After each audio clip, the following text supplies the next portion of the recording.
Inside this little bag is the lightest and cheapest live sonar ice fishing bundle you can find on the market right now. And the best part is there's no pole or black box involved.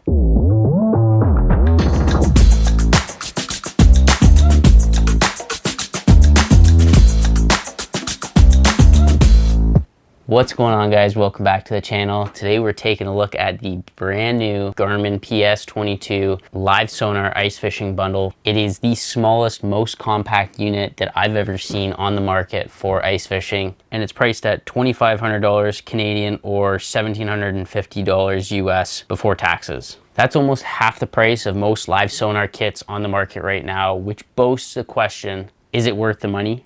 Well, this is what I'm trying to find out in today's video, so sit tight and let's see what this bundle is capable of. So the kit itself comes with an EchoMap UHD 75 SD screen and a 7 amp hour battery, and as well the PS22 transducer. This is a pull-free design, so there's no more pull, no more fixtures, 3-piece units, the whole shebang. You just dump it in a hole like your traditional ice fishing transducers and let the technology do its work.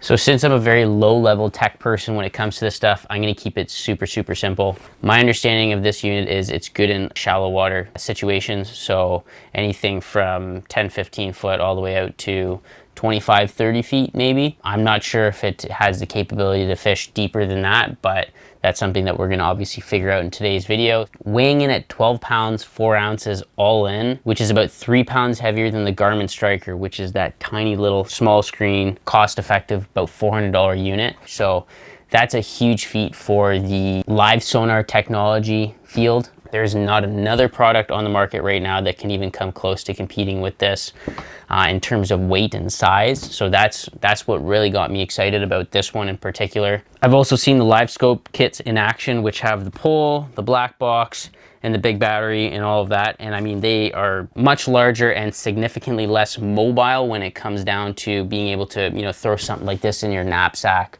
or in your pull sled and just go with it. That is a huge variable for a finder like this, at least for me, because I do a little bit of ice fishing with the snowmobile and I also do some ice fishing by foot. So obviously I want something that I can also walk with and not have to be totally burnt out before I even get to the spot.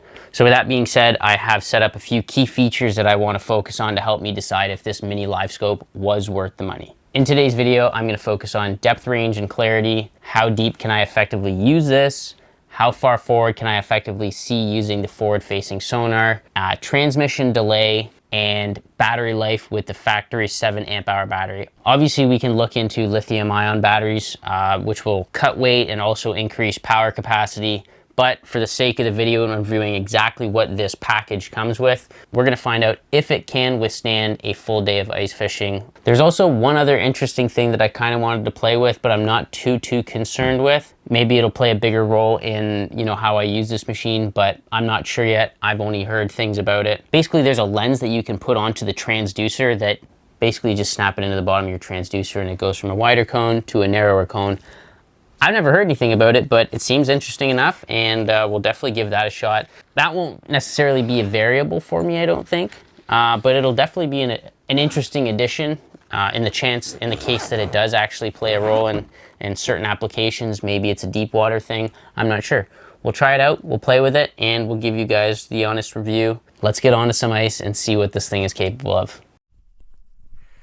Okay, day one with our new PS22 unit. Just landed our first of the morning just before I kind of got my camera all set up, but pretty run and gun application today, which is perfect for what this unit is supposed to be for. 28 feet of water, it's marking pretty reasonably good.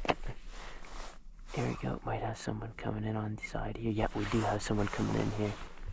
Okay, so first thing we can notice right off the bat is because we're sitting on the deep side of a drop-off, we can actually see on the right side of the screen there, it shows quite well the drop-off. I think it goes from 10 or 15 feet all the way down to 25, 28 feet, which is where we were sitting at, and it shows it clear as day. So one of the neat features that I really like about this unit, and I believe all Garmin units do this, but especially for the PS22 and pretty much all Panoptix units, it's really nice to be able to punch in to, you know, wherever you're trying to focus on. So especially for walleye, where you're focusing on the lower spectrum of the water column, you can punch in. That allows you to blow up and see your bait a little bit clearer, especially with Panoptix, where it's a little bit more flickery and not as detailed, let's say. That's a really key feature, I think, for making this compact unit just a little bit more effective. Here's a hot one. Here's a hot one. Here's a hot one.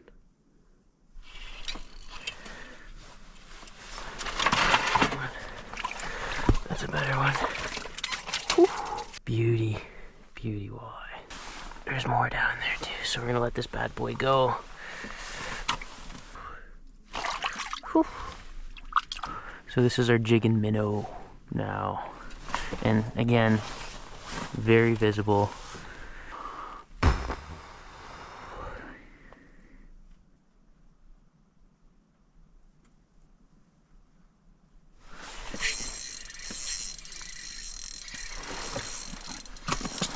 So on this day of fishing, I was able to use jigging wraps and little jig and minnow presentations, both of which marked great in 28 feet of water. There was about less than 1/4 of a foot worth of bottom loss, so when it came down to marking those fish that were crawling right on bottom, was still able to see them reasonably well. These fish weren't moving very actively, so I didn't get to really see them moving hot and heavy. So we jumped onto another body of water a few days after that trip and found some more active fish that were moving more aggressively and faster and significantly higher, and this is what we were able to capture. First fish of 2025.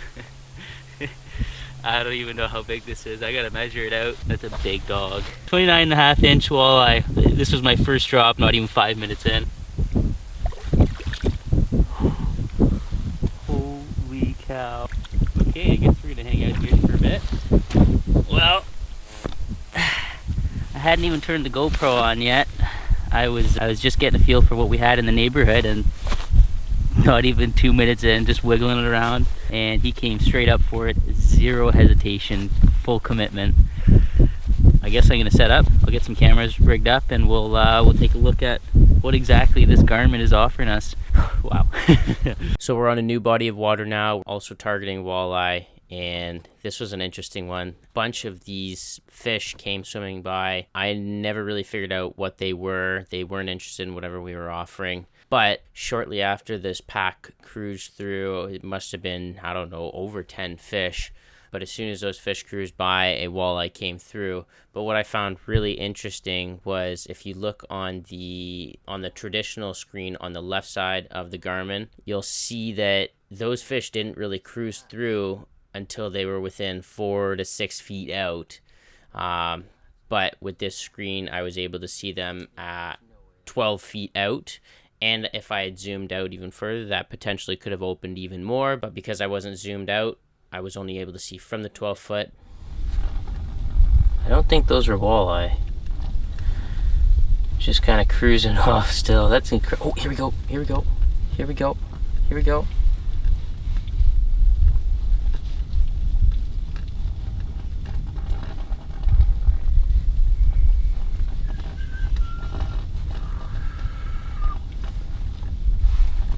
Gonna come up for it.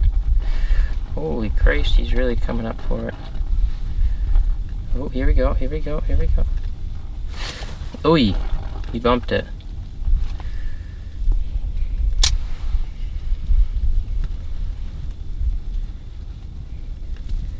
Oh, you can see the profile of the fish turning. This is wicked. Oh, got him. That's awesome. Oh. That's a better fish too.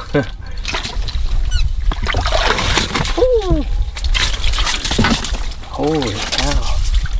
That's a great little looking fish. We're probably looking at a low 20s, maybe high teens, probably in 19 to 21 inch, something like that.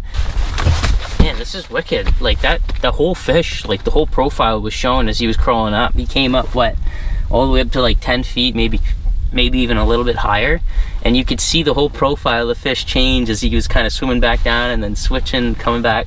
That's crazy. I guess normally when you're using your traditional, it's just like that's the bar getting thicker and thinner as he's transitioning from up to down and all that. That is something else. So forewarning with this one in particular, I had my family on the phone. They were still on vacation down south, and they called me right as this little session began. I don't normally get to really share much of my fishing experiences with my family, so this was kind of a funny moment. My excitement might have got the better of me, so you'll have to excuse me if I came off a bit wily. Yep. Okay. Here's another one. Come on.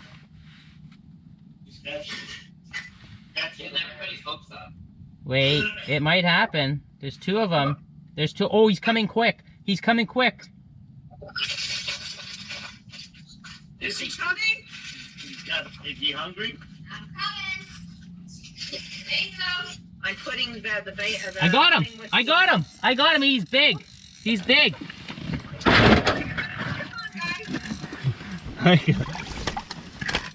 Yellow Wally. Come on. Wally to Wally. Where's this fish? Hold on, he's big. I'm looking at your knee. You can let him hold the damn thing up. Where's the fishing rod? Is it behind him? Tripod? Oh, the camera's behind him. We're looking at your ass. No, his knee. Left cheek. He's at the hole, but he's spinning around like crazy. You can get one of those tent holders so you can have the camera in front of you. You can see everything. I got him. You lost him? No, he's looking. Watch. Wait. Oh! Is he a keeper? 22 inches, good eater. Hey, no, show us the fish first, really quick. You want me to show you the fish real quick? Real quick. Oh, look at that. Let him go. Oh, he wants back. I know, okay. All right, guys. Okay. Catch you later. Okay, bye. We'll see you. Bye. That was my parents. They're down in they're down in Florida. They're retired now, so they got time to enjoy themselves. A nice 22-inch walleye there. Okay, so it's about 10 o'clock in the morning. We've had a couple of good bites. We had that big one right off the bat before the camera got rolling, but the bite slowed down, and it's kind of a perfect time to dive into a cool little device that got sent to me a couple weeks back. It's called an Out-In. It's a portable espresso machine. This is pretty much it, but I have tested this a few times at home, both boiling the water in the system. So this unit here can actually boil water, or if you have already boiled water, you just dump it in and you double click the power button and it'll just put it right through without having to boil it and heat it. I apologize to the folks at Out-In for losing the cup. It's a little plastic fixture that kind of slides onto the rubber. Hopefully it's in the truck, but I'm not exactly sure. But either way, we're gonna fire this up and show you what this thing is capable of while I'm waiting for these fish to fire up. Because I lost the cup, I'm gonna cut one of my water bottles from this morning and use that as my drinking apparatus today. The Out-In can give you up to 4 boil and disperses, or he said up to 200 disperses without using the boiling system. Obviously the boiling, you have to heat up coils or something, whatever's in there, and that obviously drains a lot of battery. I brought some boiled water from this morning. We're gonna try that out. I didn't bring ground espresso. I just brought one of these little Nespresso pods, and these are actually compatible with the Out-In unit. So all you do is just unthread and your pod goes in here, and you just want to kind of squeeze it down and you just thread it on, and then okay, we got our water in, and double click the power button, and there she goes. And that's it. And once she's all out, we can enjoy ourselves a nice on the ice espresso. Okay, let's give it our first go out of our makeshift water bottle cup. Nice little shot of hot espresso on the ice. Feels nice. So that is the Out-In portable coffee maker in action on the ice. I'm gonna leave an affiliate link in the description down below if you guys are interested in purchasing this little portable espresso maker. Like I said, I've tried it a few times both at home and now on the ice, and the only concern for me is that cup falling off on the move if you dump it in a knapsack or whatever. But other than that, I'm super impressed with it. And now back to our regular programming. What are you up to here, Bruno? We're yanking the final shot.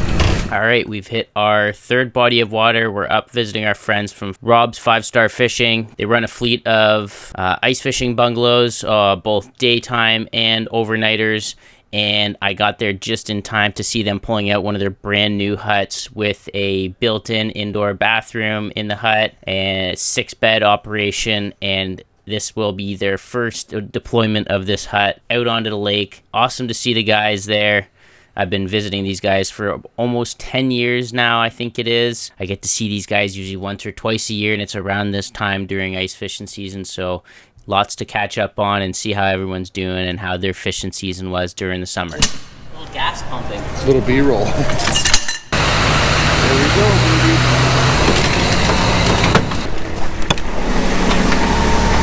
I heard this one's a fast one. It's fast as fuck, man.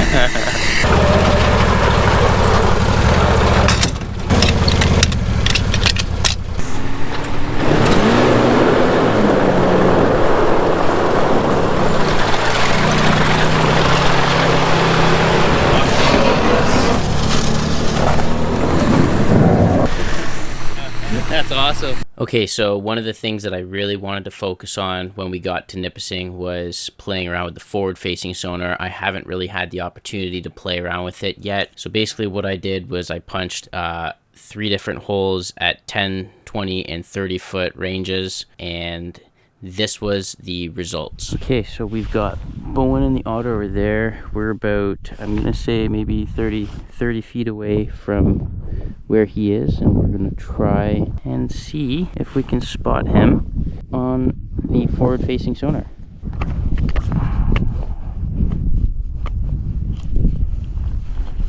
Okay, so we've switched it over. I have mine on manual, so we have to go into our settings, orientation, we're going to go forward, and now it's going to corner the output.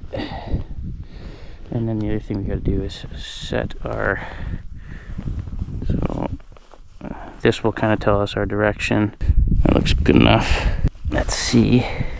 So this was an extremely tricky part of the test. I'm super unfamiliar with the technology to begin with, and knowing what things are supposed to look like was also a struggle for me. But after playing with this for about 15-20 minutes, I discovered that those little blips right about where that red bar is, that was his bait that just flickered there, and those little marks further out away from it were actually walleye crawling up on his bait.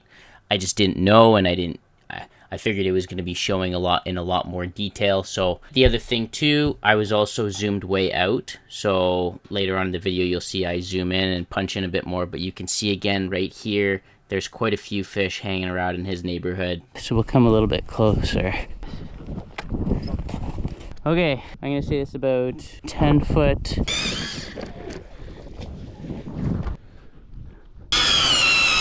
That should be reasonable. Okay, I think I can actually mark your I'm marking your transducer. This is where I kind of discovered the magic of zooming in on the viewable range before I was zoomed way out and way down, and this helped out a little bit with the visibility. It was still a little bit of a flicker, but we were seeing a little bit more. As well, I discovered on this trip that the Panoptix PS22 Ice Bundle gets around 7 to 9 hours worth of battery life off the 7 amp hour battery. Wiggle your bait. Like lift it up.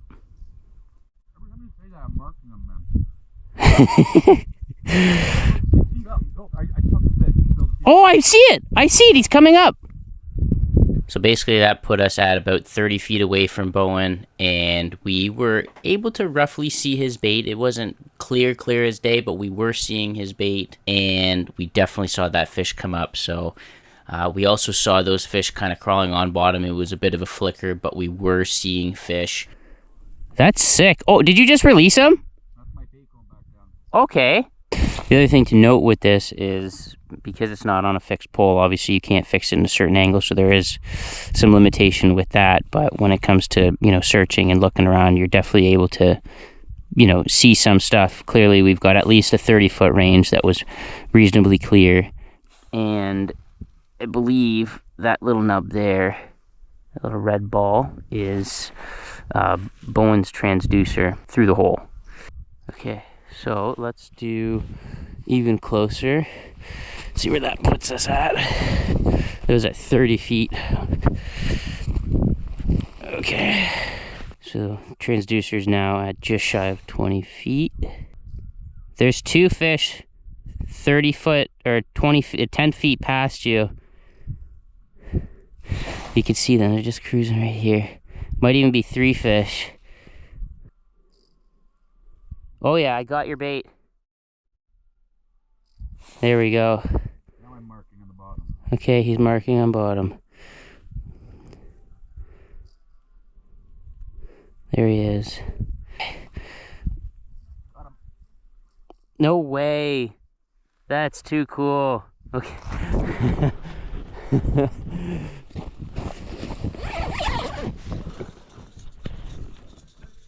The darkest room in here right now.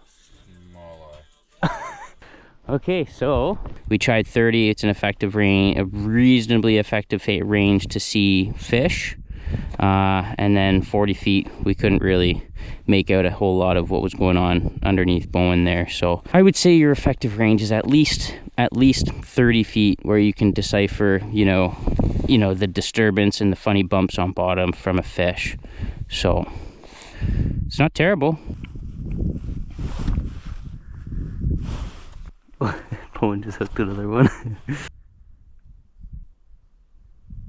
There we go, another one.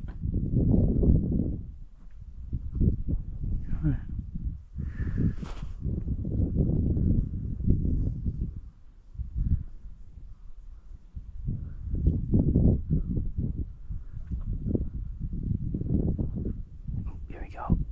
Here we go. Oh. Ooh! Bowen big. It might be a burb. Honestly, might be a burb. I think it's a burb. It came up and absolutely dumped it. I don't know.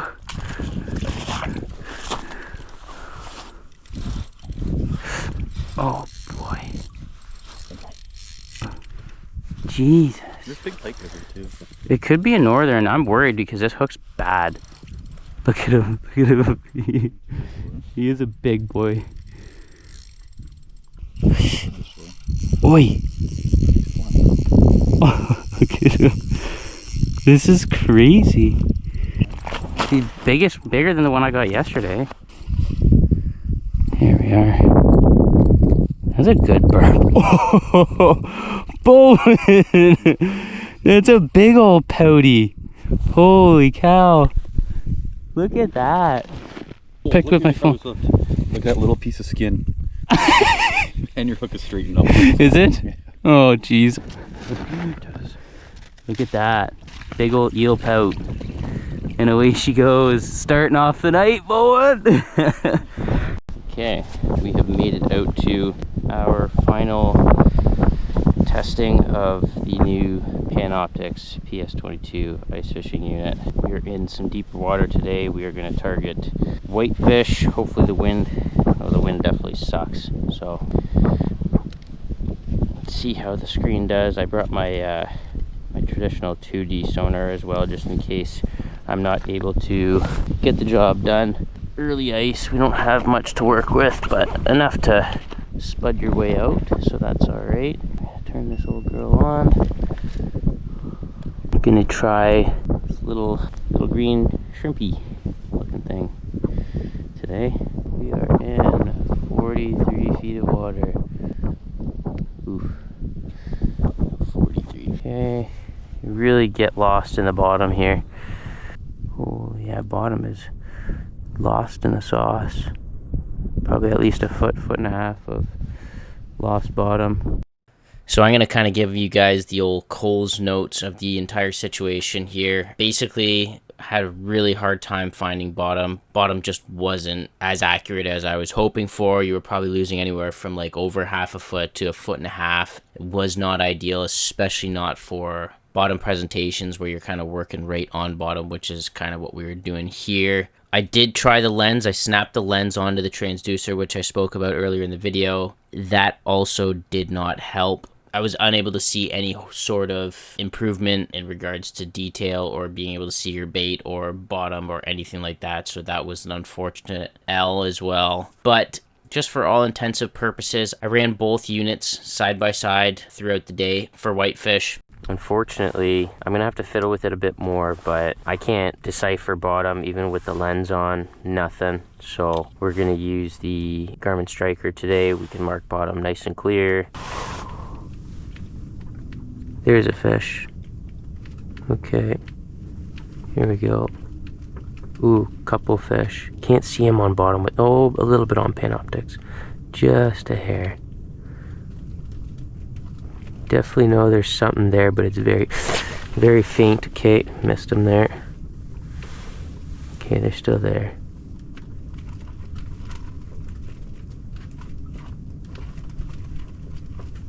Oh, dumped it again.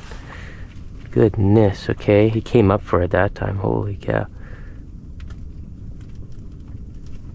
Okay. Come on. I know you're interested.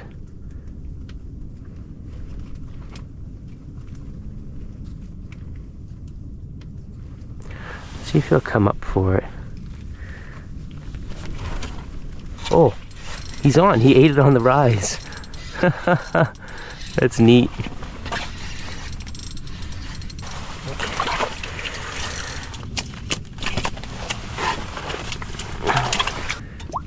Fix her up a little bit. I definitely think for, you know, at least for these whitefish and like a bottom presentation in deeper water, it's going to be pretty tough to compete with a traditional when you're comparing it to this PS22 unit. But I do think we've got a little bit of a better state. Okay, there's another fish on bottom. Let's see if we can get this guy to play ball. Okay, we're on bottom. Just gonna wiggle it a bit. Got him. Holy cow. This is awesome. Ooh. Ooh. Ooh. Oh. There he is. You could just see him. That's so cool. Oh man. Oh, he let go. Okay, that's alright. Oh, there's another fish down there. Okay, so we are marking a fish on my striker. Not so much over here. Let's see, maybe we can open this up a bit more.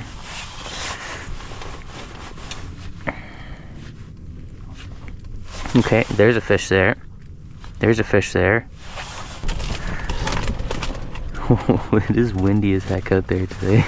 I ended up doing quite well on whitefish for a couple of hours in the morning. Got to capture some really cool footage. You can see that there is a pretty shared amount of marking both on the Panoptics and on the traditional. The differentiation between bottom, your bait, and fish, and being able to kind of accurately track with all of it, it's hard to compete with that traditional, and we saw that a lot during this day of fishing in deep water. It was still really, really cool to see this screen in action. Aside from the bottom marking situation, I mean, you can see right here at, you know, in 43 feet of water, you can mark those fish when they're off bottom. It's just when they are on bottom, really tight to it in that deeper water, it's going to be very, very difficult to differentiate and even just see the fish. So outside of the bottom issue, I'd say this is a very capable unit, but there are definitely some distinct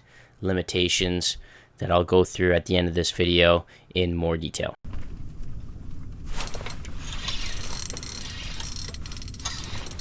Oh.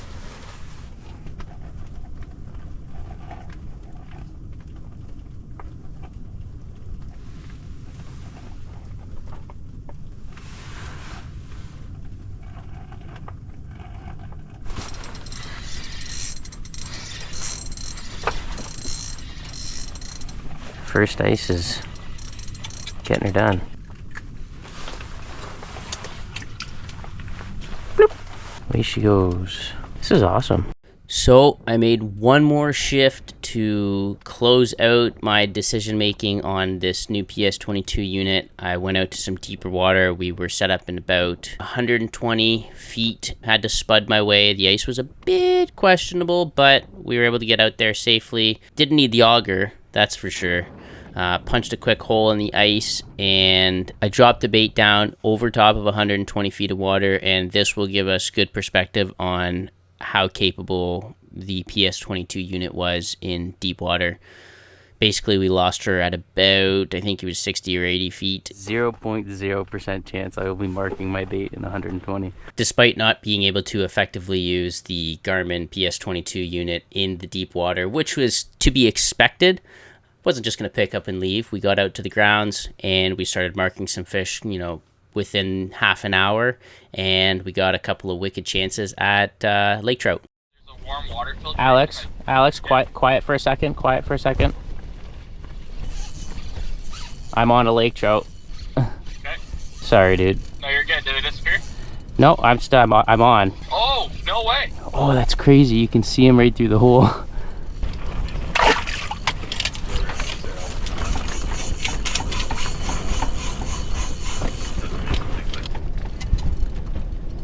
Wow, that's crazy. There he is. There he is. Oh boy. Is he gonna play nice? Is he gonna play nice? Holy. That's insane. Oh, he got him. Oh, that's awesome. Here's a nice lake trout. Off the ice season. That is awesome. Big lake trout. Oh, there he goes. Okay. All right. Well, that's a wrap on about a month of shooting, traveling to a bunch of different locations here in Southern Ontario to try to fully product test this new Garmin PS22 Ice Fishing Bundle. Lots of miles, some good fishing too, and I think I have a pretty good idea of what this thing is capable of and what it's not capable of. So I'm just gonna quickly go through the pros and cons of what I found from this this unit, and then we'll kind of rally off of that. So basically, we've got the pros of this ice fishing bundle that I found were it's extremely lightweight. It's only 3 pounds heavier than the Garmin Striker unit, and also size comparison wise, they're pretty much almost the same size, a little bit wider on the PS22 Ice Fishing Bundle versus the Striker. It's extremely mobile. The first trip that I did, it was a backpacking trip, and I had to walk almost an hour in the bush. Dumped this into my knapsack, brought my flip over hut with an auger and my spud and all that other stuff, and you know, it really wasn't a terrible hike in. It was more just, you know, traversing the landscape versus, you know, actually being overwhelmed with weight and all the extra fixins. So that was a huge pro for this unit, is it's extremely mobile. Even just hole hopping and going from spot to spot, really easy to manage. There's nothing to pack up. You literally just pull it in, you pull the deucer out, you dump it in the side pocket, you kind of tuck the cable away nicely with the, you know, the control arm, flip it over, and she's ready to go. A clear transmission of up to 35 feet, 100%. 35 foot is the golden ticket for this transducer. You've got a wicked clear transmission. From what I saw, 20 foot all the way up to 35 foot, really clean and clear. When it comes to the forward facing sonar, between 20 and 30 feet of effectiveness is the golden ticket for this. So if you're looking around, 20 to 30 feet is plenty sufficient for seeing and identifying fish or structure or whatever it may be. The cons of the PS22 ice fishing sonar, bottom loss was really bad past 35 feet. I mean, you know, you'd have about less than a quarter of a foot of bottom loss in, you know, 35 feet to 20 feet, let's call it. But once you get past that 35, getting into 40s and 50s, I mean, you're losing anywhere from a foot to 2 foot of bottom. So basically, you know, bottom might be here, but this is where it's showing bottom on the PS22 screen. which means anything happening in between here, which could be a foot to 2 foot, you get lost in it and you can't quite decipher what it is or what's going on or if there's even anything there. We discovered this when we were using the traditional right next to the Panoptics in that 40 to 45 foot range for whitefish. Another weird one that I was pretty disappointed with is you get this nice fancy screen, and I've seen these screens on boats before and they all come with screen covers, but for whatever reason, this didn't come with a screen cover. I'm not sure why that is. I mean, it's a pretty big platform, it's a pretty big face, you know, and these things usually get, you know, tossed around pretty good in the back of the sled or even in your knapsack or just walking spot to spot. So I'm not sure why they didn't include a screen cover of some sort to keep it protected on the move. Another thing that I found was a bit of a struggle is the transition between down view and forward view. There's an auto setting that automatically detects whether it's facing down or facing out or forward, and that system was a little bit spotty. Sometimes it would be stuck in forward facing when I'm facing down and vice versa. So I just put it into a manual setting. Basically all you do is in the screen, you select forward facing and adjust accordingly. And then the same thing for down view. You select your down view and then also adjust that on the transducer. And then the final con, there is a minor delay in transmission. You moving the bait and what it relays back onto the screen, I would say it's got to be less than half of a second, but there is a delay when you compare it to most traditionals. There's, you know, aside from Vexilars and I think Markhams, pretty much all transducers do have some delay. So it's not terrible, but it is a delay. The big question that I think everyone wants answered for this unit is, was this unit worth the money? Like I said before at the beginning of the video, it came out to about $2,500 Canadian or $1,750 US before taxes. So it's not a cheap unit. You are spending a pretty penny on this. It's still about half the price of, you know, an LVS 34, or I think the 62 is even more expensive now, like more than double what this costs. So you're definitely saving some money. But, you know, is it worth it to buy this unit? And my answer to that is, if you are fishing a lot of panfish, walleye, and, you know, shallower water applications, anywhere from, you know, 35, 40 foot and shallower, this thing is an absolute weapon and should be in everyone's arsenal for ice fishing. Absolutely worth the money, especially if you're interested in the live sonar experience. This thing's great. It's half the price. But if you're looking at, you know, fishing in deeper water and applying yourself anything past 40 foot, this is not gonna be worth the money that you're putting into it. You're either better off fishing a traditional unit or investing the money into a proper LVS live sonar unit. Whether it's the 34 or the 62 or whatever comes out in the next couple of years, because I believe those units do have the capability to fish more accurately and deeper as well. So yeah, that is my general consensus of the brand new Garmin PS22 Ice Fishing Bundle. It's been a lot of fun playing with this unit and then also playing side by side with the Striker to see, you know, what the comparative differences are, especially when it comes to, you know, bottom detail and all of that.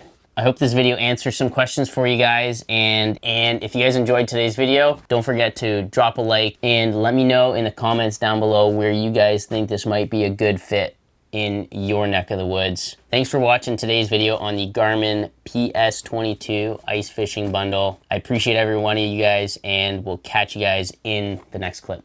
Take it easy.